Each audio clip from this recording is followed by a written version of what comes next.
Thank you very much, guys.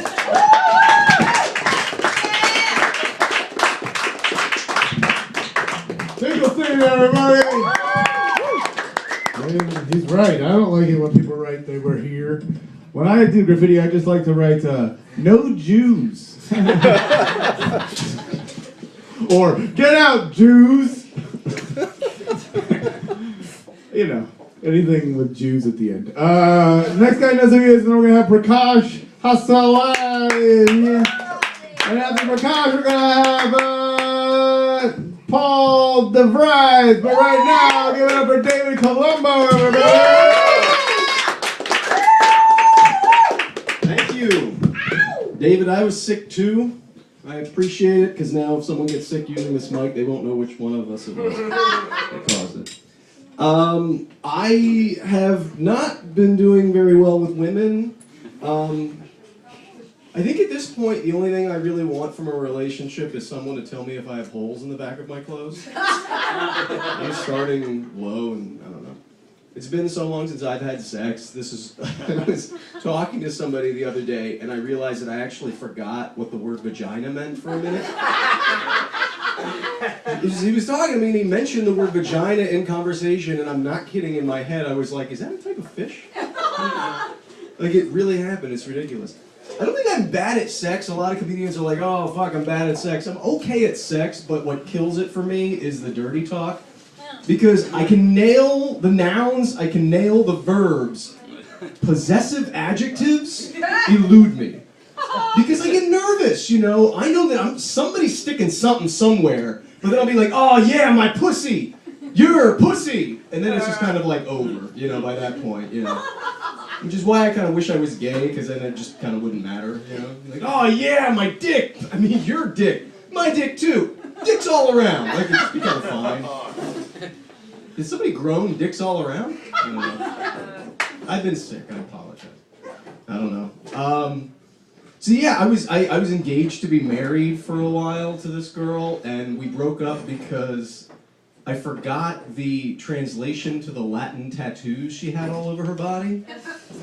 And in my defense, like, they were in a really foo-foo, hard-to-read cursive handwriting, and it's really hard to Google somebody's back while they're not looking. And it was weird, like, they were, like, in my defense, they were like these nondescript inspirational sayings that really don't mean shit, you know? It was something like, you know, everywhere is the only place to be. Which I don't really agree with. Like, am I supposed to remember that? Like, you are the things you say you aren't. Fuck you!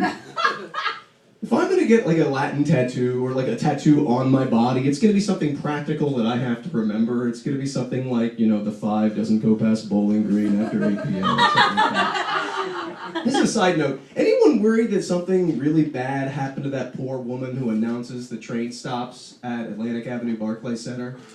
Anybody from Brooklyn, like, she'll be like, this is Hoyt Street. This is Atlantic Avenue Barclay Center.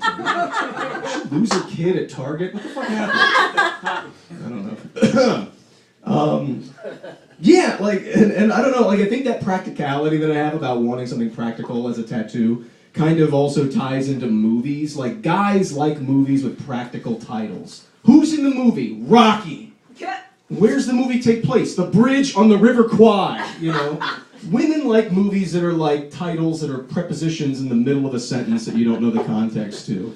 What women want while you were sleeping, going the distance. Like these aren't movie titles. These are like, you know, advice you give if you weren't paying attention. You know, like, well, you know, do what you have to do. I guess I'm gonna have to, you know. I think my rule of thumb would be like if you're in a bar with friends and someone's been talking to you and the music is so loud that you have not heard anything that's been said, but now you gotta respond, but you have no idea what the context of the conversation is, say your girlfriend's favorite movie and guarantee the conversation will continue and no one will notice. You know, it's be kind of like, definitely, maybe. It doesn't work with guy movies though. You can't be like, Patton. The conversation will be over. I don't know. My last minute, I really didn't want to do this as a joke, but you guys gotta tell me if it's funny. I'm actually just asking you guys. I was at a bar talking with some friends, and this guy was just in the group with us, and no one knew who he was. And he literally, like, you ever have someone who just shows up and they'll say something, they'll like interject themselves into the conversation? We were talking about old movies, and he goes, "What are you guys talking about?" And I was like, "Oh, Charlie Chaplin." And he goes, "That Johnny Depp movie?" And I'm just curious if it's okay that I got fucking pissed. I'm not mad that, like, he doesn't know who Charlie Chaplin is. That's absurd. But, like, I'm not mad at that. I'm not even mad that he's compartmentalizing all of Chaplin's work into one Johnny Depp movie. What pissed me off was that it's not even a real movie, and he didn't even like it. He created it in his head, and he's just like, yeah, fuck that movie. I'm Dave Colombo. Thank you, guys. Hey, Colombo, everybody! That's the only way